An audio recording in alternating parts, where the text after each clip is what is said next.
ইরানের নিরাপত্তা প্রধান আলী লারিজানি শহীদ হওয়ার পর ইরান যেন আরও অপ্রতিরোধ্য হয়ে উঠেছে।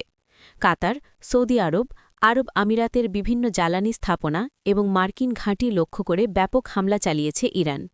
কাতার এক বিবৃতি প্রকাশ করে বলছেন, রাস লাফানে অবস্থিত তাদের প্রধান গ্যাস স্থাপনায় ব্যাপক ক্ষতি হয়েছে। ইরানের হামলার পর সংযুক্ত আরব আমিরাতের আবুধাবিতে হাবশান গ্যাস স্থাপনা কার্যক্রম বন্ধ আছে বলে জানা গেছে। অন্যদিকে সৌদি আরব জানিয়েছে তাদের ২টি তেল স্থাপনায় হামলা করা হয়। রিয়াদ বলছে, ইরানের প্রতি যে সামান্য আস্থা ছিল তা ভেঙে গেছে। একই দিন ইসরায়েলে কয়েকটি সামরিক স্থাপনার লক্ষ্যে করে হামলা চালিয়েছে ইরান।